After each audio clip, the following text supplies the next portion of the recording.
So welcome back to part 2 of our video, where we're looking at some of the things you might want to take if you were going away for camping a number of nights with the family. Obviously we can't get to campsite at the moment and we're just filming this at home. So I've now set up some of the bits and pieces you might want to think about taking, and again remember you can find a list of these on our family camping planner that you can download from the link. So let's take you a quick look round and see what we've got set up.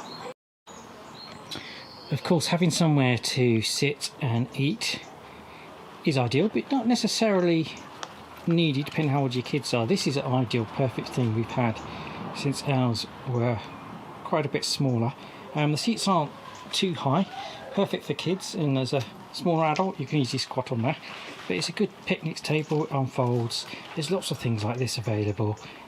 See, it folds flat, and the chairs, or the stools rather, and the table all comes as one. So that's really useful. In terms of cooking, well, this tent here has got a nice little shelter on the front of it. Now, you don't want to set up your gas stove inside your tent. That is really not a good idea. What I've got it set up here is just outside the tent in the shelter that's attached to the tent.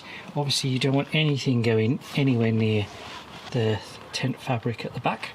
So here's a very, very simple setup, and as you can see how worn it is, it's a setup that we had for absolute years. Simple little one burner stove on a simple table, the legs fold flat into it. We tend to have hand wash and washing up liquid. We store all of these in a little container, garage with our camping stuff, so we can just grab it, put it in the car, take it with us. Makes things like so easy. A big water carrier and a plastic bowl at the bottom. Now, we always had 2 of these, still got 2 of these, and what we use for years. These are so useful. Put your plates in, and just here you can run the tap, wash your hands, water fills up in there. The problem is, we take in these, they don't fold flat, but there are some alternative options.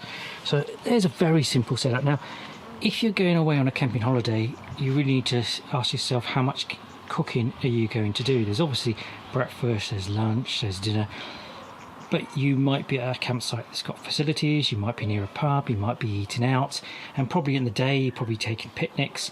So you really want preparation space, not necessarily areas where you're cooking. Now, you could easily move the little stove off the table here and use that as a preparation space, or maybe you've got a table inside the tent. Obviously, the more crumbs and mess you get in the tent, the more chance you get a few bugs in there. But you could also use a table like that. So just try and think about the amount of surface space you need and how much cooking you plan to do. Now, of course, you can then get a full kitchen unit, and we'll come and have a look at that in a minute. But here's another one on a slightly smarter table, and it's a very similar sort of setup here, although this time we've got a 2 burner hob with a shield here, which helps keeps things away. If you notice, I've got it positioned quite far away from the actual any tent fabric and away from the windows there, but it's inside here. If it was to rain, you can still use it, and it's out of the wind, which can make your gas last a lot more. Again, 2 burners. We find 2 burners cooking for a family much more useful than a single burner. Often you'll be heating something, you want to heat something else, but it is completely possible to do it on a single burner. Just bear in mind, it can take a bit of time, but again, it comes down to how much cooking you actually want to do. Around the side here we've got another water carrier. Now, this one is rather smart. Over on the other side is a big fixed plastic water carrier. This one from Outwell collapses, so it folds flat to about that high, which makes transporting it really easy. It folds flat to fit into your car nice and easy. You've got a tap mechanism on here, pretty straightforward. Lift that up, and a bowl down the bottom. Now, this bowl down the bottom, again, that is a collapsible bowl, so it folds flat, so it actually got a fair bit of size in there. So again, we set something up like that as a place where you can get fresh water. We can wash hands here, and it fills up down the bottom. Another sort of bowl that we have as well is this one. That's also from House of Royal, slightly bigger. Usually has a plug in now. I must have put the plug somewhere else for the moment. It must be in a kitchen unit. So again, this folds flat. It's a carry basket type of thing. See how flat that's folded there. It comes with a lid, but once again, this is really useful. What we tend to do is after cooking, we will put our plates and dishes in here and carry it to the campsite's wash-up facilities. And as you wash them, you rinse this out, and as you wash them, you stack your plates in here and carry them back, and they dry. So that is a very handy bit of kit. If we're on a really remote campsite, it doesn't have wash-up facilities, we do quite a lot of back-to-basic camps, then we'll cook here with our bowls, we'll wash up here with our bowls and our water, and we may heat a bit of water on the stove. Now inside the tent here, we've got a bit more of a fancy setup.